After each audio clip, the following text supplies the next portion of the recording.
Translation. A person who accepts the path of devotional service is not bereft of the results derived from studying the Vedas, performing austere sacrifices, giving charity, or pursuing philosophical and fruitive activities. At the end, he reaches the supreme abode. Purport. This verse is a summation of the 7th and 8th chapters, particularly as the chapters deal with Krishna consciousness and devotional service. One has to study the Vedas under the guidance of the spiritual master and undergo many austerities and penances while living under his care. A brahmachari has to live in the home of the spiritual master just like a servant, and he must beg alms from door to door and bring them to the spiritual master. He takes food only under the master's order, and if the master neglects to call the student for that day, the student fasts. These are some of the Vedic principles for observing brahmacharya. After the student studies the Vedas under the master for a period from 5 to 20 years, he may become a man of perfect character. Study of the Vedas is not meant for the recreation of armchair speculators, but for the formation of character.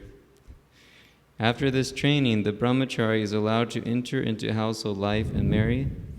When he is a householder, he also has to perform many sacrifices and strive for further enlightenment. Then, after retiring from household life, upon accepting the order of Vanaprastha, he undergoes severe penances such as living in forests, dressing with tree bark, not shaving, etc.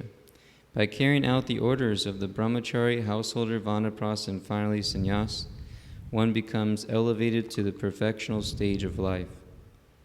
Some are then elevated to the heavenly kingdoms, and when they become even more advanced, they are liberated in the spiritual sky, either in the impersonal Brahma Jyoti or in the Vaikuntha planets or Krishna Loka.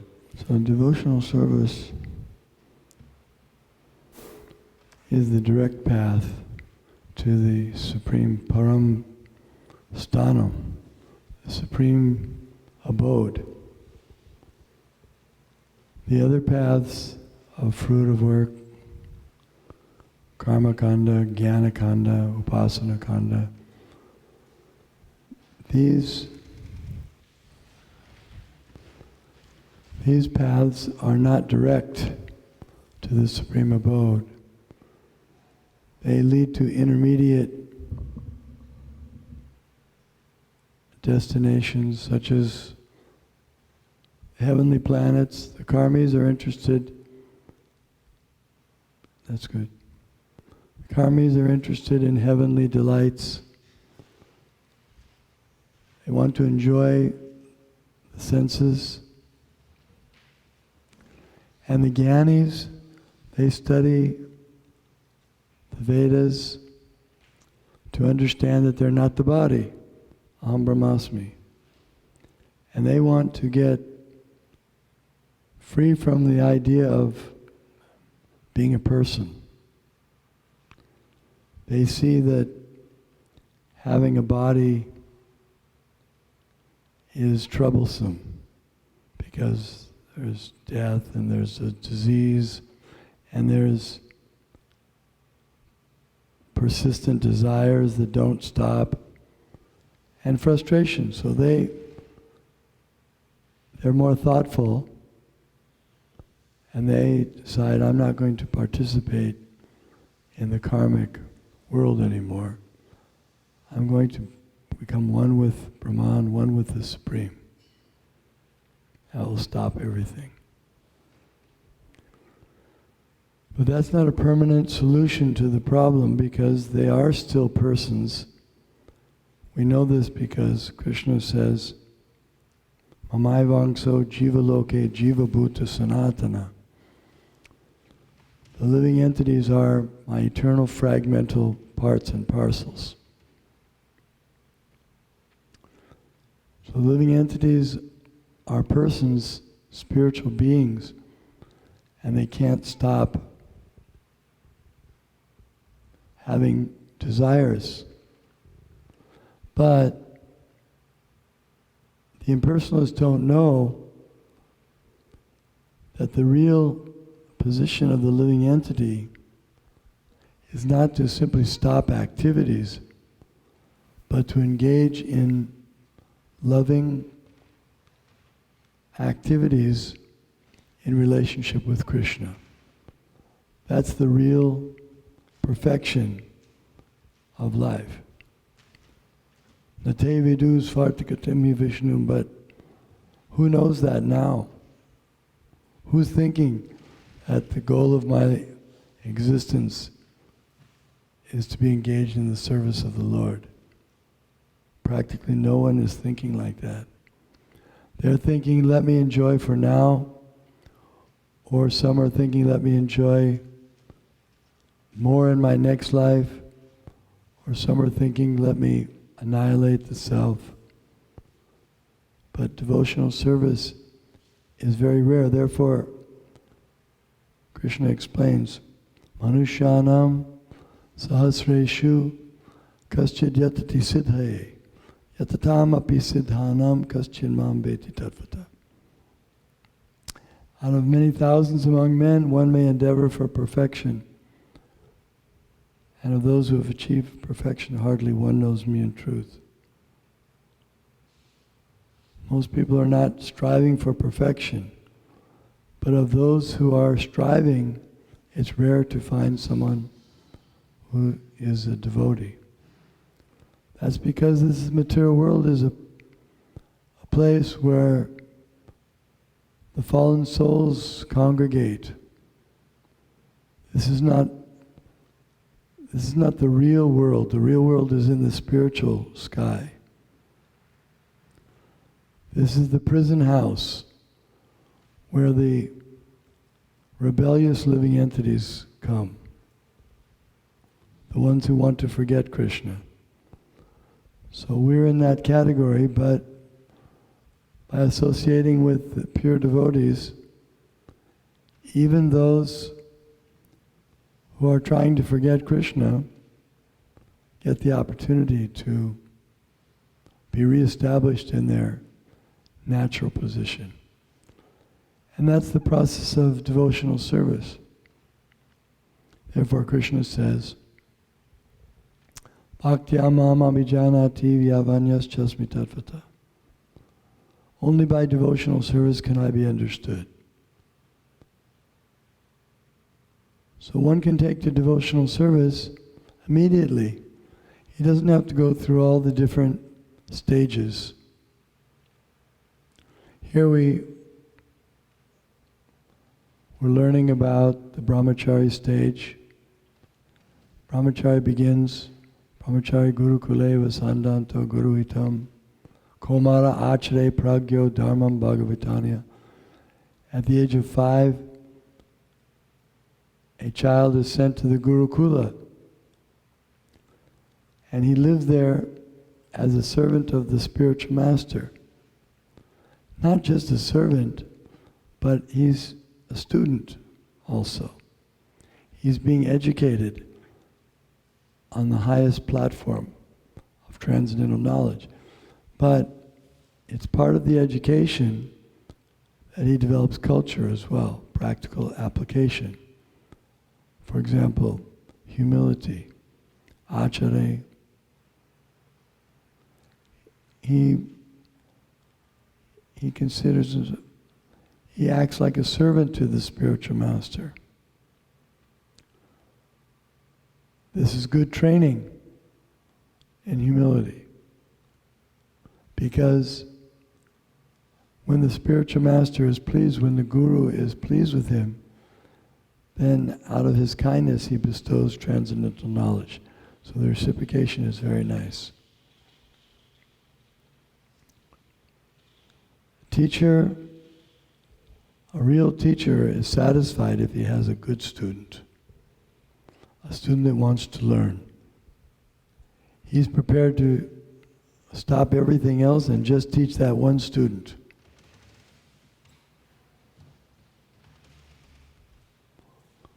One good student is worth thousands of unsubmissive uninterested so-called students. So, and the Guru wants to give this knowledge. It's his duty to give this knowledge. And the Gurukula is meant for that purpose. And that way the young person has a very good opportunity to perfect his life, because from the very beginning he's a brahmachari. He's taught celibacy. Nowadays it's almost illegal to teach celibacy.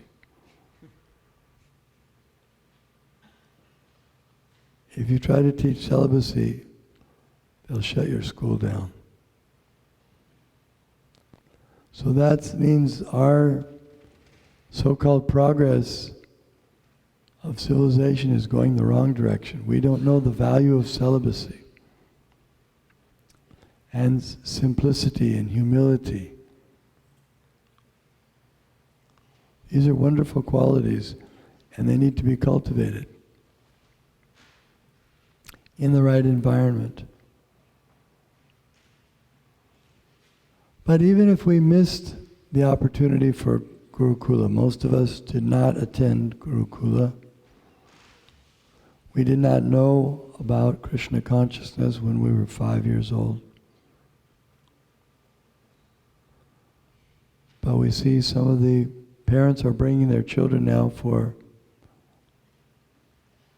Vedic training, Vaishnava training here. We're happy to be able to provide that as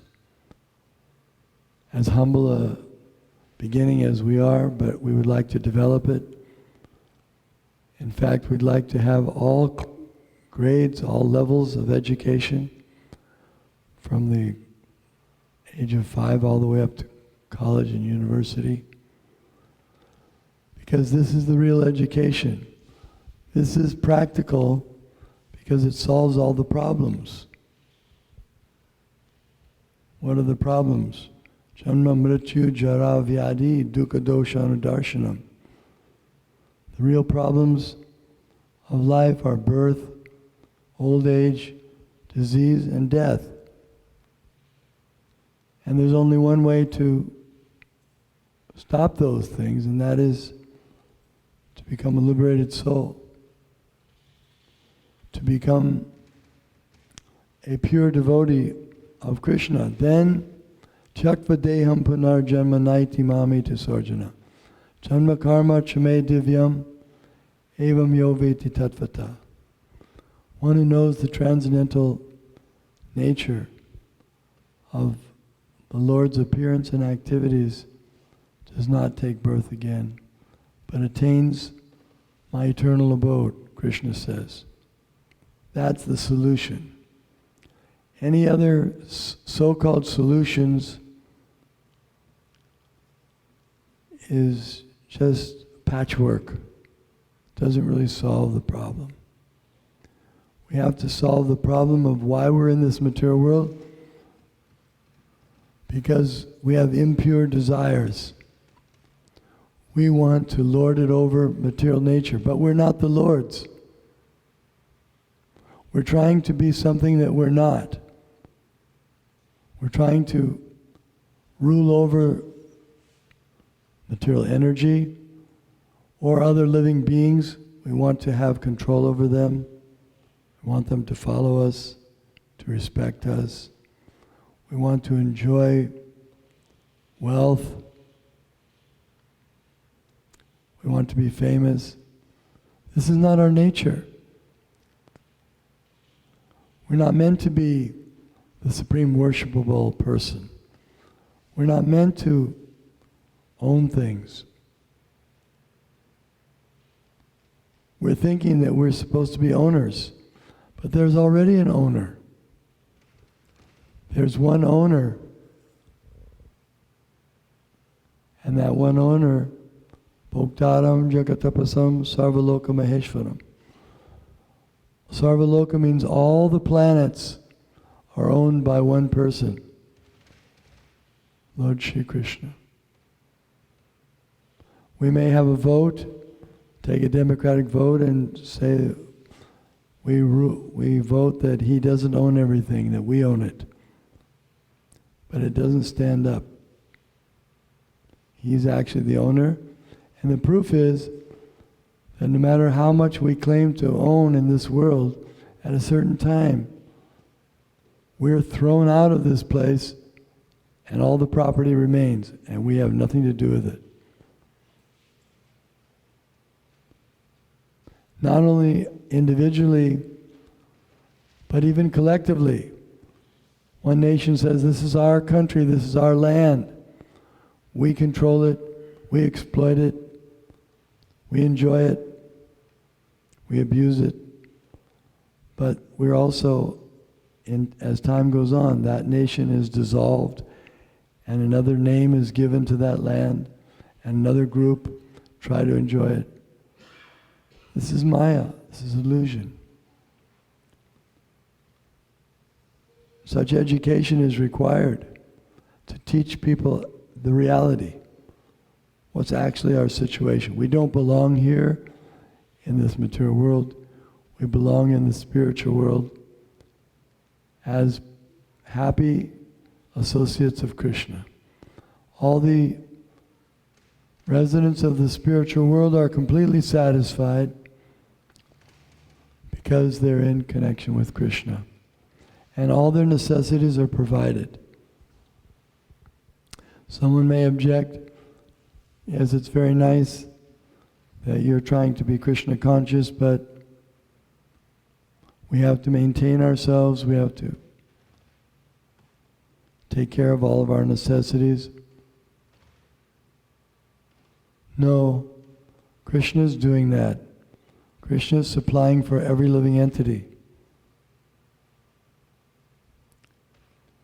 He's Nityo Nityanam, Chaitanas Chaitananam, Eko Bahunam Yo Vididati Kaman. He's supplying the necessities of all other living entities. We may claim that we're doing it, but the food that's grown, where are the seeds coming from? Where's the water coming from? Where's the earth coming from? The sunshine, the air. All these things are provided by someone else other than ourselves. No one can create water from nothing. It's supplied to us. And we should be respectful and thankful to the one that has supplied all these things for our necessities, rather than claiming that there's no God in control and we're independent, we're supplying all these things. This is foolish statements. Unfortunately, but that's the way we're training all of our students. So these are some thoughts given from Bhagavad Gita. If anyone has any questions or discussion.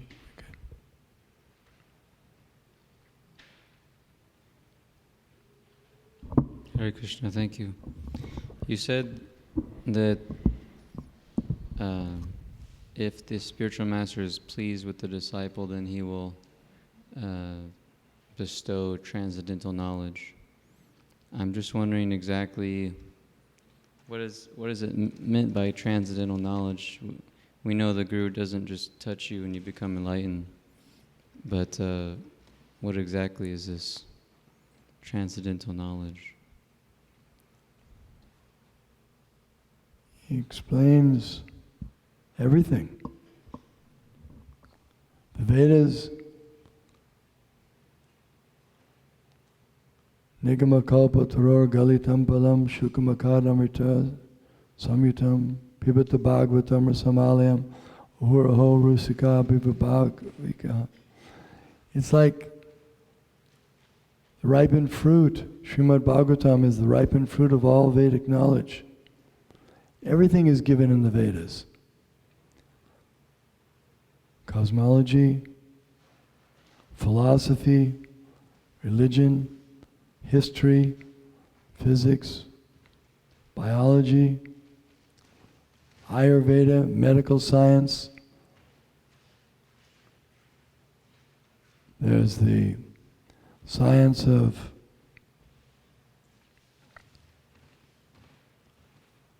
martial arts.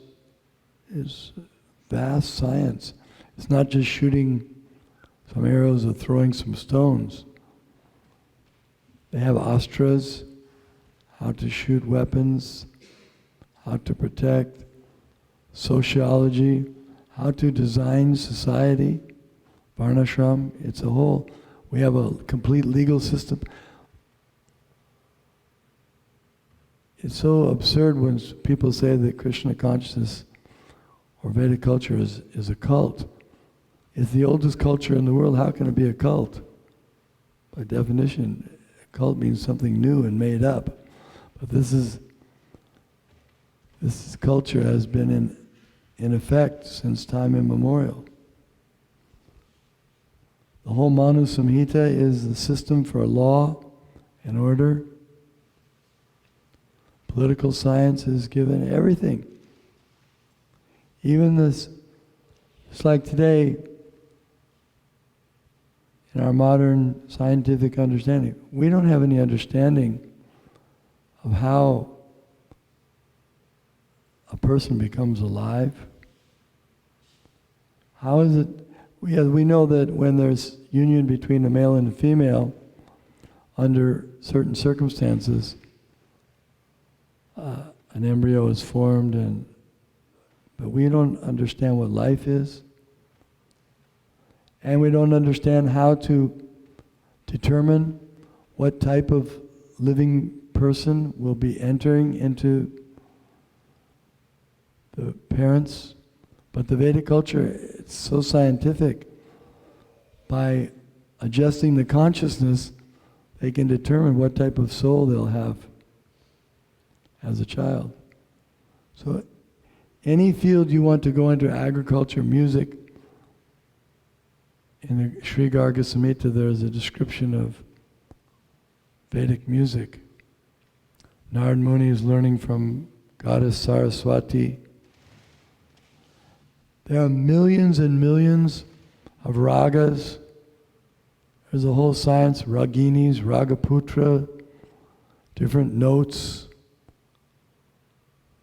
There's heavenly planets, the Gandharva Loka, they study this. Talk about graduate school. If you want to go to a graduate music school, you go to Gandharva Loka. People are ignorant of all these things.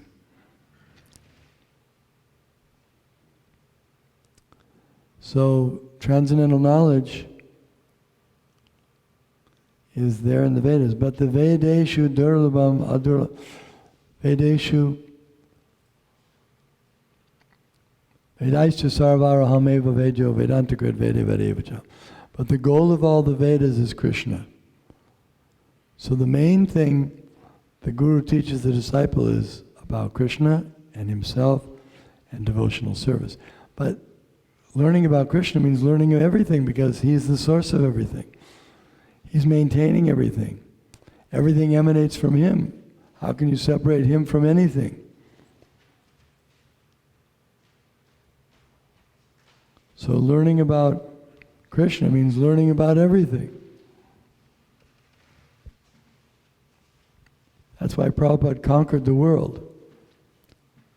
His Divine Grace A.C. Bhaktivedanta Swami Prabhupada, he traveled all over the world, and everywhere he went, he conquered. What did he conquer with? He didn't have some kind of martial weapons, and he had transcendental knowledge. Armed with yoga, stand and fight. With that transcendental knowledge, Raja Vidya Raja Guyam Pavitram Idam Uttamam Pratyaksha Vagamam Dharmyam Sasukam Kartamavyam. King of education, most secret of all secrets. It is the purest of all knowledge. It is joyfully performed. So that's what he's giving. And it includes everything. And Prabhupada conquered everyone. That's why this movement is growing, expanding all over, because transcendental knowledge is attractive. Only one of Krishna's quality is knowledge. What about his beauty? People see the form of Krishna and they think, wow, never seen anyone so beautiful. They bow down. They don't bow down to anyone else. Practically speaking, we don't see people in this world bowing down to any so-called beautiful people, but they bow down to Krishna because he's the most beautiful. And his name is so beautiful that people, they like to chant his name. And once they begin chanting, they don't like to stop chanting because his name gives them so many wonderful benefits. Peace, satisfaction, transcendental knowledge, vidyavaru jivanam, anandam buddhivardhanam pratipadam. Makes them happy. Peace of mind, stressless life. These are some of the benefits of chanting. The real benefit is love of Krishna, but the other benefits are also there. Is that right? Yeah, there.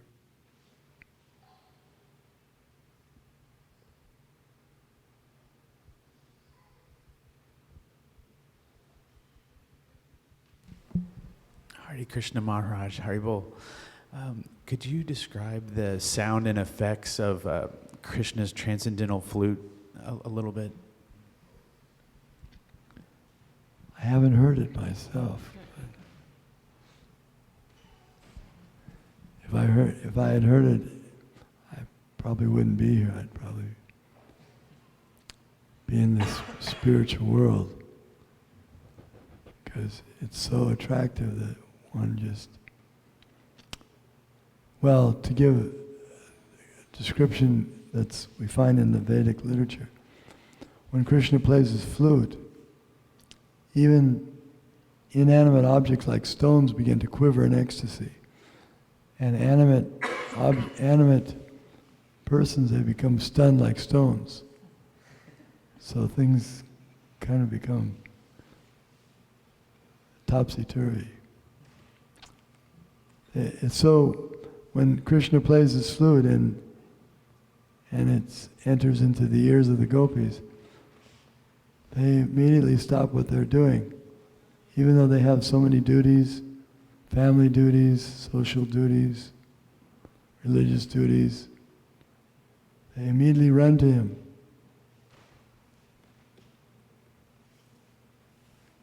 Gayatri mantra is supposed to be the sound of Krishna's flute, emanates from his flute. So when we become brahmanas, we'll be able to chant the Gayatri mantra properly. We'll be able to hear Krishna's flute in due course, but we have to purify our hearts in the meantime. Chanting his name is as good as his flute playing. He's absolute, so the name of Hare Krishna, Krishna Krishna, Hare Hare, Hare Rama, Rama Rama. It's absolute. So Krishna's flute, sound, and his name, it's the same. But especially Lord Chaitanya recommended chanting the Hare Krishna mantra. So we can do that.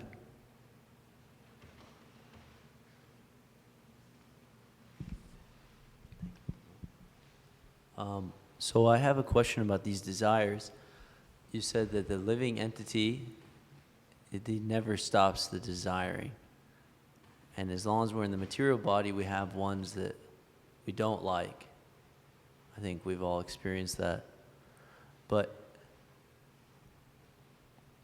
is there direction from the spiritual master, the Vedas, on which desires we can trade for and have concretes, like, oh, okay, this is what... You can desire devotional service. You can desire to please Krishna. Not to be Krishna. Don't desire to be Krishna. Don't desire to steal from Krishna or to compete with him. Don't try to be smarter than him. Krishna says in Bhagavad Gita, but I have a better philosophy. Yes, I know Bhagavad Gita, but I have a better, I've written my book. Have you seen my book? It's better than Bhagavad Gita. That's competition. That's not pleasing to Krishna.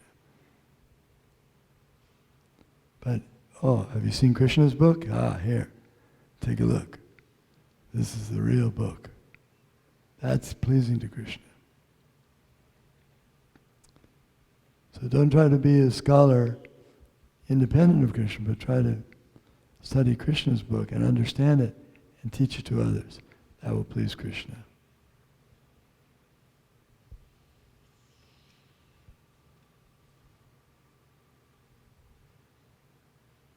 Any questions over on this side?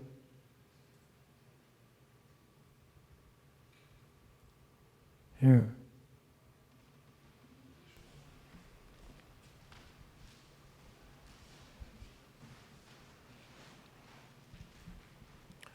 Hare Krishna Maharaj.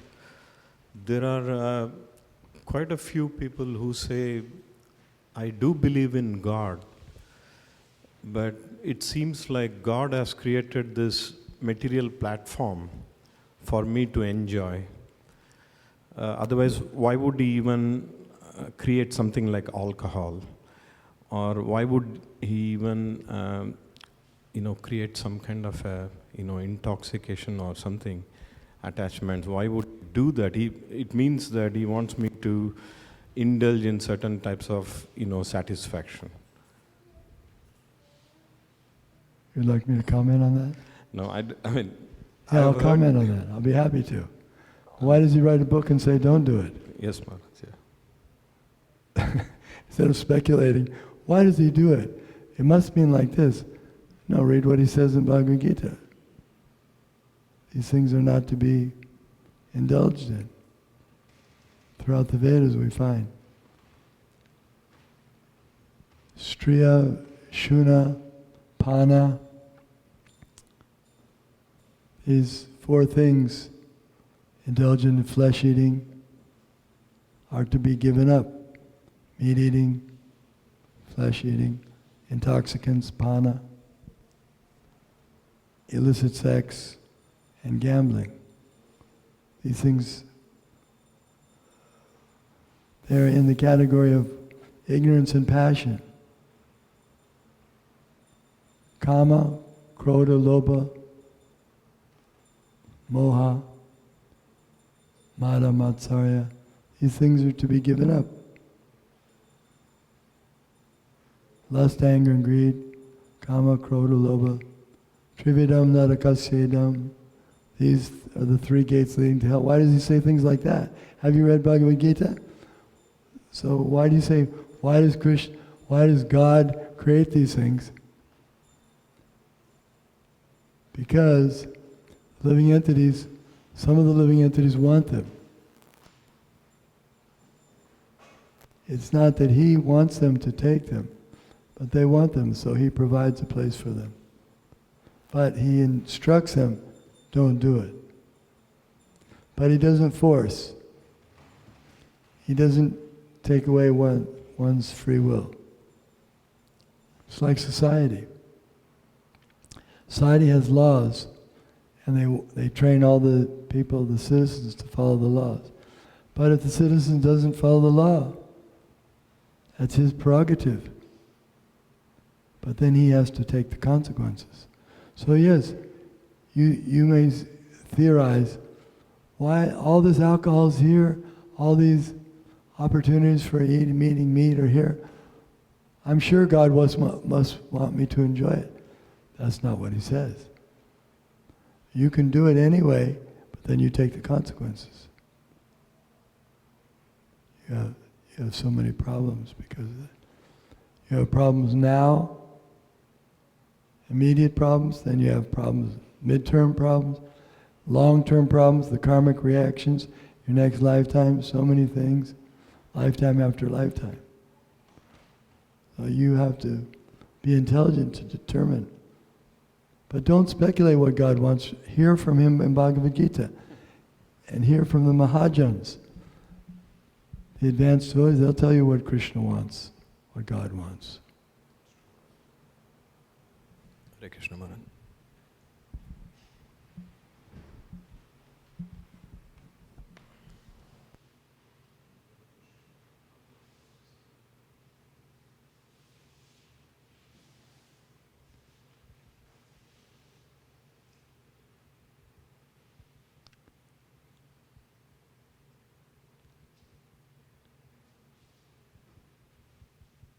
So if there are no more questions, we can have... You have a question? So this morning we were talking about Kshatriyas, and now we're kind of talking about learning the scripture. We don't speculate, we just learn. And then we try to share this. And I'm thinking about this vision of the culture, and is this something, building this Vedic culture within the American society and actually within the whole world, is that what we should be moving towards? Or is it more of a Building, personal? did you say building? Building. Yeah, building. We want to reestablish, as far as possible, Vedic culture, because it's a superior culture. A few years back, when some of the Soviet countries were breaking away from the former Soviet Union, and they said, we don't want to follow the communist way anymore. Some of the leaders were saying this.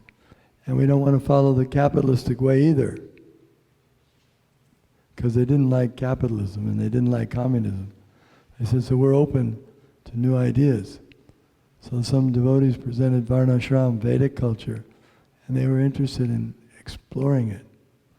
So in other words, the systems we have in place now are not very satisfactory. Communism has got so many imperfections.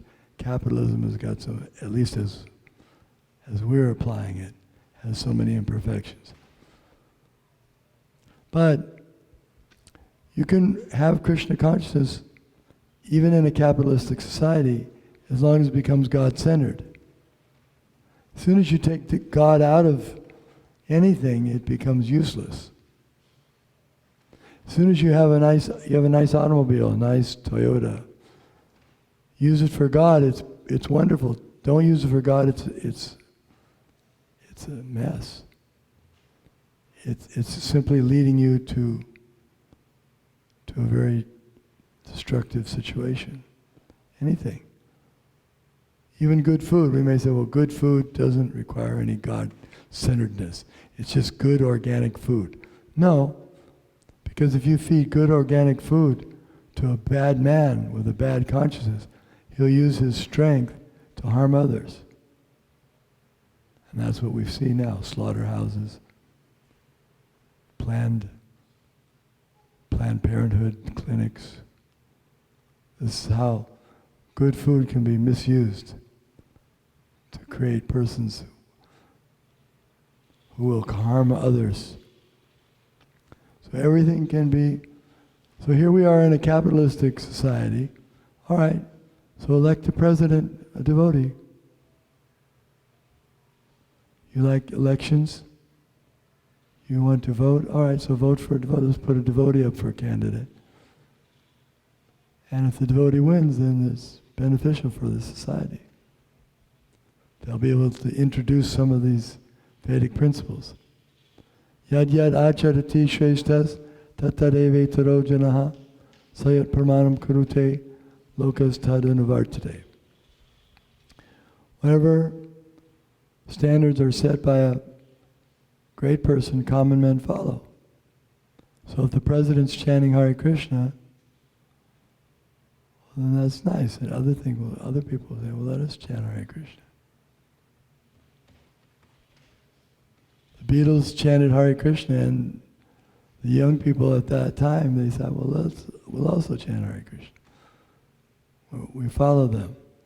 So if we can influence the leaders, that's nice. But actually the devotees really they're the leaders. They don't have to necessarily influence others. They already are influencing others because they're the leaders in consciousness. They're the leaders in consciousness development. They're the leaders in transcendental knowledge. Who has knowledge like this? Where can you meet someone who you can ask him, well, how does the life enter at what stage does the life enter into the embryo? They're having debates and studies and they're trying to figure it out. But the devotees know that. What's the difference between... Prabhupada asked when he was at MIT, he spoke to a full house of students and professors. He said, who can tell me the difference between a living body and a dead body? Silence. Nobody can answer. He said, this is the problem. This is one of the top universities in the world, and they don't know the difference between a dead body and a living body. So this is real knowledge. So we just have to become devotees, and then we will be the leaders that will influence others. And then they'll influence others, and this way the world will be a better place. Of course, our goal is to please Krishna and go back to Godhead, and to enable as many people as possible come back to Godhead, because that's what Krishna wants. He wants everyone to come back to home, back to Godhead. Just like if you had, let's say you have 10 children, and 5 of the children are living in society, nice, they have their nice life, and 5 of your children are in prison. Wouldn't you like to get the 5 children out of prison? Or would you say, no, stay, let them stay. They're living in that cell, they can't come out, they're miserable. So God is not, He's not insensitive. He's the Supreme Father, the Supreme sensitive person. He likes relationships. He doesn't want to see the living entity suffer in the material world. So He wants to take them back. And He wants anyone who helps Him, He's very, very pleased with them. Never will there be one more dear to me than he who preaches Krishna consciousness to the others.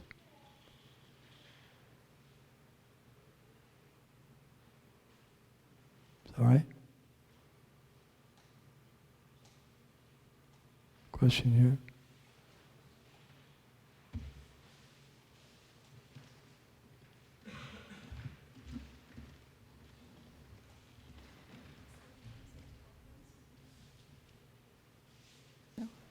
You have to push that button. Sometimes it happens that we put a lot of effort and we are not able to achieve something.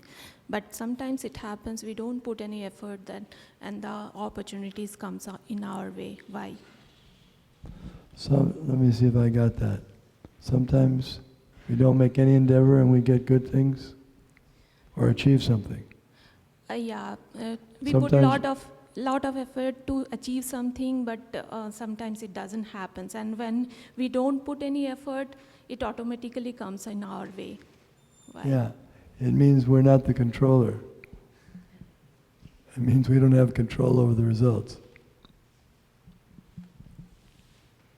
There's a higher force. Did you not know that? Didn't you know there was someone higher? That's the problem. See, we're trained to think, you can do it. I can do it, whatever I want.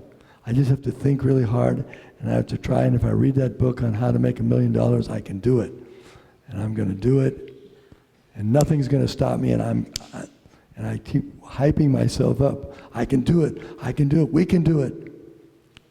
And then it doesn't happen, and we're frustrated. But where did we get off thinking that we were in control of how things go? That's a mistake. The leaders are teaching that. They don't even know how things are happening. They don't understand the law of karma. The reason is that a person who endeavors to get something and he doesn't get it, it means he wasn't his karma to get it. He doesn't deserve it. And a person who doesn't try, apparently in this life, he gets it automatically because in his previous life, he deserved it. He performed pious activities. Why is it that someone is born with a silver spoon in his mouth, in a rich family, good-looking, intellectual, intelligent, and another person is born in the next house with no food, with deformed body, with malfunctioning brain? Why? Because there's some higher force that's making the decisions. It's not up to us. No parent wants his child to be born deformed or demented, but it happens because we're not the controllers. And the science is the science of karma. The souls have lived before, and they performed activities. It's like this. If you enter a courtroom, and just as you enter the courtroom, the judge says,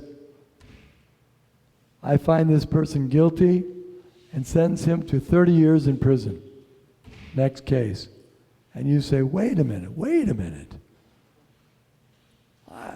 That's a nice looking young man. I object. Why are you being so harsh on him? He says, well, the judge may not take the time to explain to you, but someone will explain to you that, wait a minute, we sat through 3 days of testimonies and evidence, and it was proven that this person performed many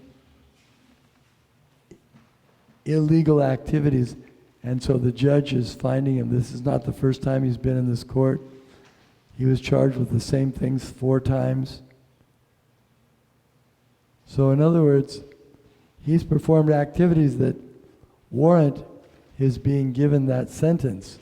And another person, in the next minute, the judge says, I award this person the inheritance of $15 million.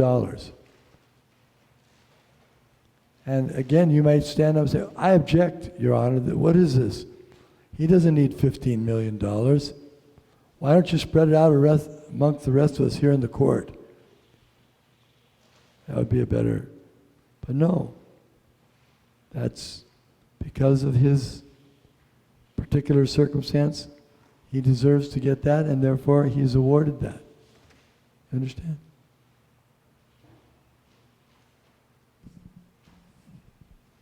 Very good questions today. Thank you very much for your kind attention. We can stop now. So we'll have Arti, and then the Transcendental Love Feast. Hare Krishna. Glories to Srila Prabhupada.